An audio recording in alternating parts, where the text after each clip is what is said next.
ನಮಸ್ಕಾರ ವೀಕ್ಷಕರೇ, ತಮ್ಮೆಲ್ಲರಿಗೂ ನಿಶಾ ಲಕ್ಷ್ಮಿ ವರ್ಲ್ಡ್ಗೆ ಸ್ವಾಗತ. ನಾನು ನಿಮ್ಮ ಲಕ್ಷ್ಮಿ. ನಿಮ್ಮ ಮನೆಯಲ್ಲಿ ತುಂಬಾ ಹಣ್ಣಾಗಿರೋ ಬಾಳೆಹಣ್ಣು ಇದ್ದು ಅದರ ಸಿಪ್ಪೆ ಎಲ್ಲ ಕಪ್ಪಾಗಿದೆ ಎಂದರೆ ಅಂತಹ ಬಾಳೆಹಣ್ಣನ್ನು ಉಪಯೋಗಿಸಿ ಅತ್ಯಂತ ರುಚಿಕರವಾದ 2 ಬಗೆಯ ತಿಂಡಿಯನ್ನು ಸುಲಭವಾಗಿ 10 ನಿಮಿಷದಲ್ಲಿ ಹೇಗೆ ತಯಾರು ಮಾಡುವುದು ಎಂದು ತಿಳಿದುಕೊಳ್ಳೋಣ. ಈ ತಿಂಡಿ ಅತ್ಯಂತ ರುಚಿಕರ. ಇದನ್ನು ಒಮ್ಮೆ ತಿಂದರೆ ಮತ್ತಷ್ಟು ತಿನ್ನಬೇಕು ಎನಿಸುತ್ತದೆ. ಇದನ್ನು ಒಂದು ಬಾರಿ ನೀವು ಕೂಡ ನಿಮ್ಮ ಮನೆಯಲ್ಲಿ ಟ್ರೈ ಮಾಡಿ. ಇದರ ರುಚಿ ಹೇಗಿದೆ ಎಂದು ಕಾಮೆಂಟ್ಸ್ ಬಾಕ್ಸ್ ಅಲ್ಲಿ ತಿಳಿಸಿ. ಹಾಗಾದರೆ ಇದಕ್ಕೆ ಏನೇನು ಪದಾರ್ಥಗಳನ್ನು ಉಪಯೋಗಿಸಿದ್ದೇನೆ ಎಂದು ನೋಡಿಕೊಳ್ಳೋಣ ಬನ್ನಿ. 3 ಚೆನ್ನಾಗಿ ಹಣ್ಣಾಗಿರುವ ಬಾಳೆಹಣ್ಣು, 1 ಟೀ ಸ್ಪೂನ್ ಏಲಕ್ಕಿ ಪುಡಿ, ಅರ್ಧ ಕಪ್ ಬೆಲ್ಲ, 2 ಟೇಬಲ್ ಸ್ಪೂನ್ ಅಷ್ಟು ಕೊಬ್ಬರಿ ತುರಿ, 1/4 ಕಪ್ ಅಕ್ಕಿ ಹಿಟ್ಟು ಮತ್ತೆ 1 ಕಪ್ ಗೋಧಿ ಹಿಟ್ಟು. ಮೊದಲಿಗೆ ಒಂದು ಮಿಕ್ಸಿ ಜಾರಿಗೆ ಎಲ್ಲ ಬಾಳೆಹಣ್ಣುಗಳನ್ನ ಒಂದೊಂದಾಗಿ ಕಟ್ ಮಾಡಿ ಹಾಕೊಳ್ಳೋಣ.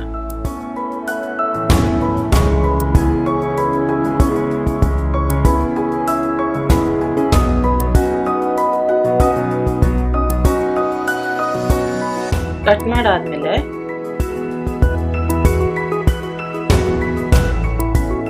ಅದಕ್ಕೆ ಬೆಲ್ಲ ಸೇರಿಸಿ ನುಣ್ಣಗೆ ರುಬ್ಕೊಂಡ್ಬಿಡೋಣ. ಈಗ ಬಾಳೆಹಣ್ಣು ಮತ್ತೆ ಬೆಲ್ಲದ ಪೇಸ್ಟ್ ರೆಡಿ ಆಯ್ತು. ಇದಕ್ಕೆ ಈಗ ಅಕ್ಕಿ ಹಿಟ್ಟು ಮತ್ತೆ ಗೋಧಿ ಹಿಟ್ಟು ಎರಡನ್ನೂ ಹಾಕಿ ಚೆನ್ನಾಗಿ ರುಬ್ಕೊಂಡು ಪೇಸ್ಟ್ ಮಾಡ್ಕೊಳ್ಳೋಣ. ರುಬ್ಬಿದ ಪೇಸ್ಟ್ ರೆಡಿ ಆಯ್ತು. ಈಗ ಈ ರುಬ್ಬಿದ ಹಿಟ್ಟನ್ನು ಒಂದು ಬೌಲ್ಗೆ ಟ್ರಾನ್ಸ್ಫರ್ ಮಾಡೋಣ. ಎಲ್ಲ ಹಿಟ್ಟನ್ನು ಬೌಲ್ಗೆ ಟ್ರಾನ್ಸ್ಫರ್ ಮಾಡಿದ ನಂತರ ಅದಕ್ಕೆ ಏಲಕ್ಕಿ ಪುಡಿ ಮತ್ತೆ ತೆಂಗಿನ ತುರಿ ಸೇರಿಸಿ ಚೆನ್ನಾಗಿ ಮಿಕ್ಸ್ ಮಾಡ್ಕೊಳ್ಳೋಣ. ಇದು ಚೆನ್ನಾಗಿ ಮಿಕ್ಸ್ ಮಾಡಿದ ನಂತರ ಇದಕ್ಕೆ ಚಿಟಿಕೆ ಉಪ್ಪು ಮತ್ತೆ 1/4 ಟೀ ಸ್ಪೂನ್ ಸೋಡಾ ಹಾಕಿ ಚೆನ್ನಾಗಿ ಮಿಕ್ಸ್ ಮಾಡಿ.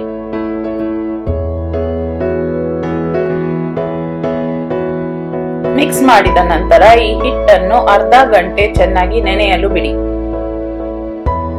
ಈಗ ಒಂದು ಪಡ್ಡಿನ ಹೆಂಚನ್ನು ಬಿಸಿ ಮಾಡೋಣ. ಅದು ಬಿಸಿಯಾದ ನಂತರ ಇದಕ್ಕೆ ಸ್ವಲ್ಪ ಎಣ್ಣೆ ಅಥವಾ ತುಪ್ಪ ಹಾಕೋಣ. ಎಣ್ಣೆ ಬಿಸಿಯಾದ ನಂತರ 1 ಸ್ಪೂನಿನ ಸಹಾಯದಿಂದ ಪಡ್ಡಿನ ಹೆಂಚನ್ನು ಪೂರ್ತಿಯಾಗಿ ತುಂಬಿಸಿ.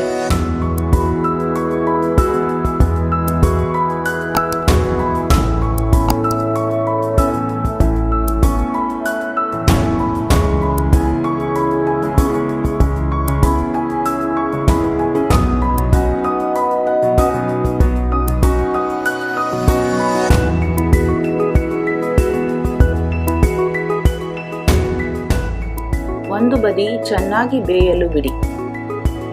ಒಂದು ಬದಿ ಬೆಂದ ನಂತರ ಅದನ್ನು ತಿರುಗಿಸಿ ಎಣ್ಣೆ ಹಾಕಿ ಇದೇ ರೀತಿ 2 ಬದಿಯೂ ಚೆನ್ನಾಗಿ ಕೆಂಬಣ್ಣ ಬರುವವರೆಗೂ ಬೇಯಿಸಿ.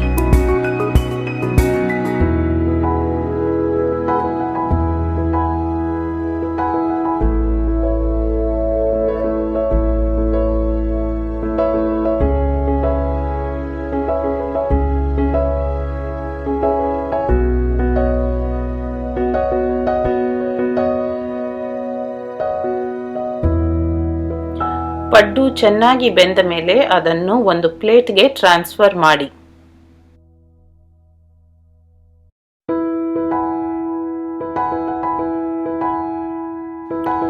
ಈಗ ಬಿಸಿ ಬಿಸಿ ಗರಿಗರಿಯಾದ ಪಡ್ಡು ಸವಿಯಲು ಸಿದ್ಧ. ಇದರ ಜೊತೆ ಸ್ವಲ್ಪ ಕಾಯಿ ಚಟ್ನಿ ಇದ್ಬಿಟ್ರೆ ಆಹಾ, ಸ್ವರ್ಗ.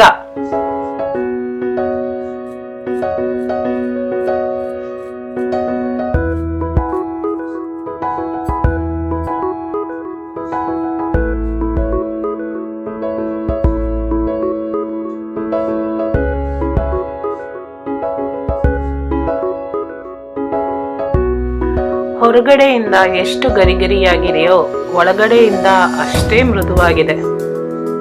ಹಾಗಿದ್ರೆ ಯಾಕೆ ತಡ?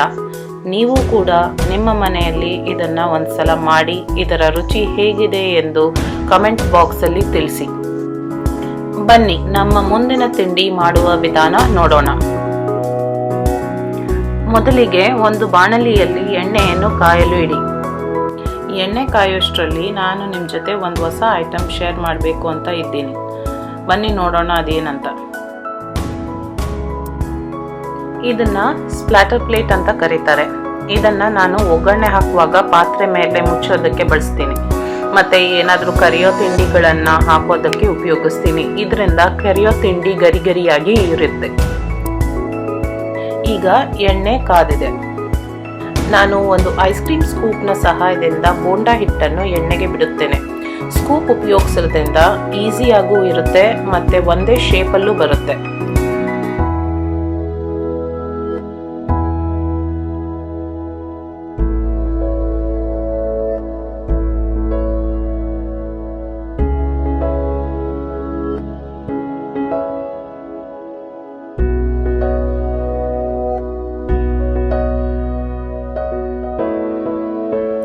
ಚೆನ್ನಾಗಿ ಎರಡೂ ಬದಿಯು ಕೆಂಬಣ್ಣ ಬರುವವರೆಗೂ ಬೇಯಿಸಿ. ಇದೇ ರೀತಿ ಉಳಿದ ಹಿಟ್ಟನ್ನು ಕರಿಯಿರಿ.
ಗರಿಗರಿಯಾದ ಬಾಳೆಹಣ್ಣಿನ ಬೋಂಡ ಸವಿಯಲು ಸಿದ್ಧ.